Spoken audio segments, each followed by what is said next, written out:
most important thing is to be able to define which ones you can come to an intelligent decision on and which ones are beyond your capacity to evaluate. You don't have to be right about thousands and thousands and thousands of companies.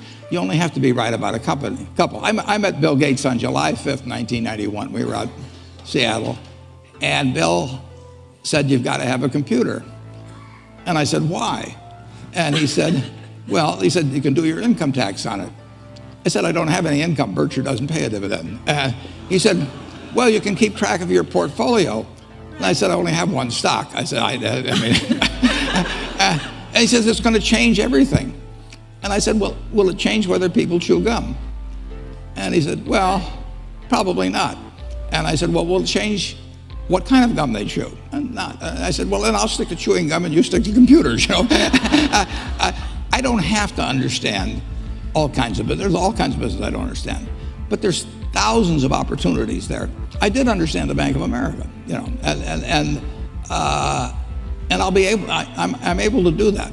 I'm able to understand some given percentage. But Ted Williams wrote a book called The Science of Hitting, and in The Science of Hitting, he's got a diagram, shows him at the plate, and he's got the strike zone divided into 77 squares, each the size of a baseball. And he says, if I only swing at pitches in my sweet zone, which he shows there, and he has what his batting average would be, which is 400. If he had to swing at low outside pitches, but still in the strike zone, his average would be 230. He said the most important thing in hitting is waiting for the right pitch. Now, he was at a disadvantage because if the count was 0-2 or 1-2 or so on, even if that ball was down where he was only going to bat 230, he had to swing at it. In investing, there's no called strikes.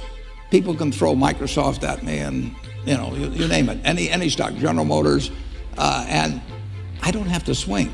And nobody's going to call me out on called strikes. I only get a strike called if I swing at a pitch and miss. So I can wait there and look at thousands of companies day after day, and only when I see something I understand and when I like the price at which it's selling, then if I swing, if I hit it, fine. If I miss it, it's a strike.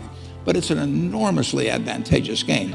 And it's a terrible mistake to think you have to have an opinion on everything. You only have to have an opinion on a few things. In fact, I've told students, if when they got out of school, they got a punch card with 20 punches on it, and that's all the investment decisions they got to make in their entire life, they would get very rich because they would think very hard about each one. And you don't need 20 right decisions to get very rich. You know, 4 or 5 will probably do it over time. So I don't worry too much about the things I don't understand. If you understand some of these businesses that are coming along and can spot things on, if you can spot on Amazon, for example, I mean, it's a tremendous accomplishment what Jeff Bezos has done. And I tip my hat to him. He's a wonderful businessman. He's a good guy too. But could I have anticipated that he would be the success and 10 others wouldn't be? I'm not good enough to do that.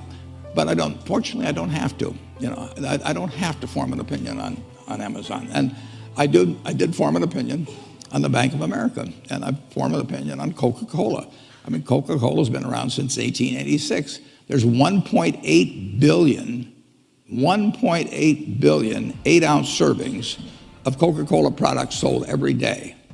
Now, if you take 1 penny and get 1 penny extra, that's $18 million a day.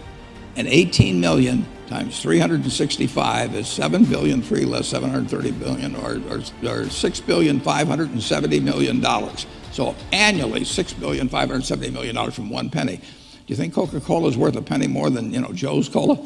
I think so. So, you know, and I've got about 127 years of history that would indicate it. So those are the kind of decisions I like to make. And you may have an entirely different field of expertise than I would have, and probably much more up to date in terms of the kind of businesses that we're seeing evolve. And you can get very rich if you just understand a few of them and understand their future.